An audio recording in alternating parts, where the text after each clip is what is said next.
Hey folks, welcome back. Today I'm going to review the latest fantasy adventure movie from A24, who also recently gave us Death of a Unicorn, which I also did a video on. But I want to get into my review of The Legend of Ochi, written and directed by Isaiah Saxton.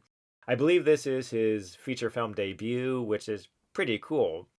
It's also a dark fantasy movie, rated PG, so it's geared towards kids, but also, as you'll see, it's edgy and dark enough to draw in adult audiences. It's also, in many ways, an homage to 80s dark fantasy. I'm thinking of films like Jim Henson's The Dark Crystal and Labyrinth. Also, Spielberg's E.T., a lot of similarities with that movie. I'm not the first to make those parallels, but if you like those kinds of practical effects driven 80s fantasy movies, then you'll probably get something out of The Legend of Ochi, at least on the level of the special effects, because it's really returning to those kinds of vintage effects.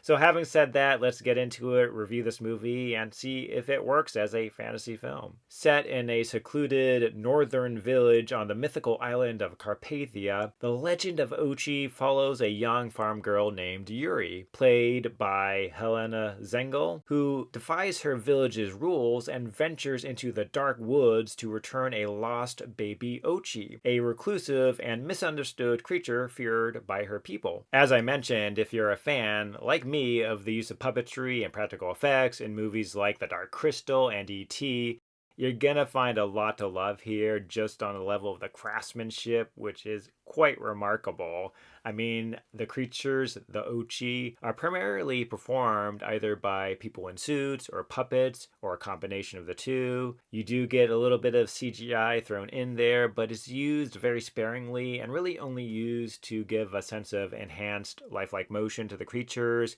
You do get some quick full body shots of the Ochi rendered in CGI, but it's all very seamlessly blended with the more vintage effects here. And we're seeing this, I think, more and more in fantasy films and special effects films, this kind of integration of old and modern effects.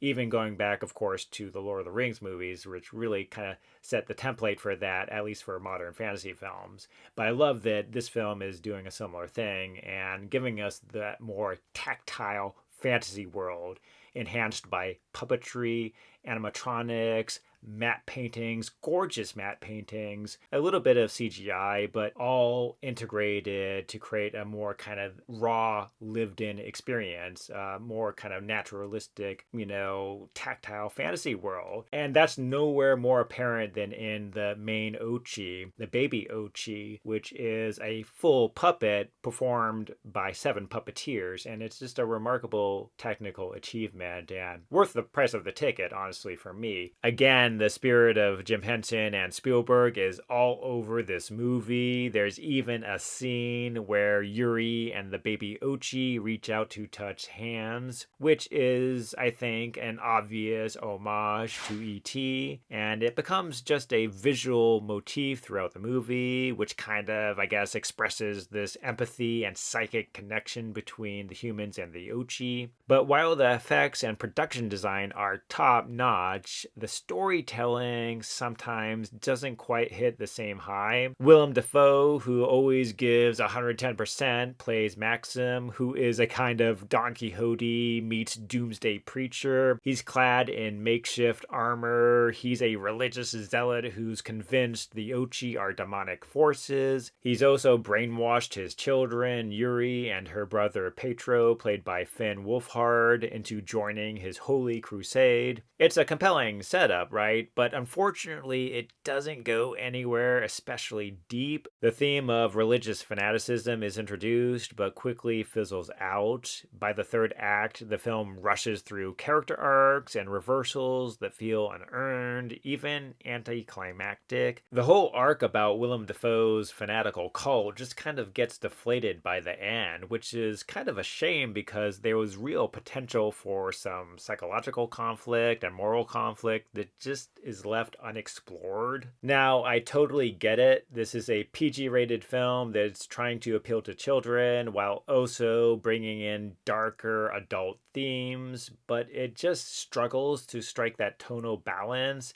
And that's what makes Jim Henson's The Labyrinth and Dark Crystal so great, because they're able to blend these darker adult themes with a childlike sense of wonder and pull it off in a way that The Legend of Ochi strives to but never quite achieves. Still, I cannot overstate how gorgeous this movie is. The matte paintings alone deserve an award. The world of Carpathia has this raw, enchanted realism, like a folktale brought to life in moss and shadow. You just wish the story had the same richness. I knew this movie was building towards a heartfelt climax, and man, at the end, I was ready to shed some tears and just let go, completely embarrass myself. But I gotta say that for all its beauty, The Legend of Ochi just did not land emotionally for me.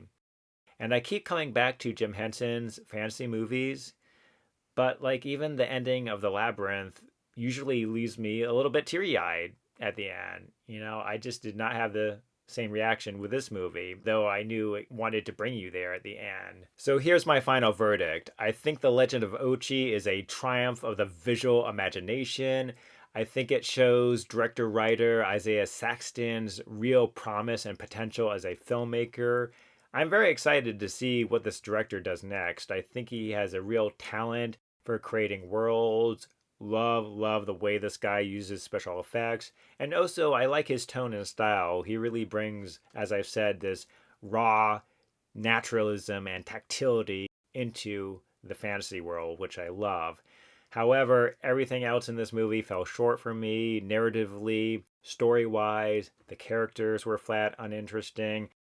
That's why I'm going to give this movie the slightly lower rating of 2.5 out of 5 stars. And that 2.5 stars is just for the special effects work, which is phenomenal. But like I said, everything else just did not work for me. But let me know if you're going to check this movie out or have already seen it. Please share your thoughts and reflections below. Share your comments as always. Like and subscribe. And we'll look forward to seeing you next time here.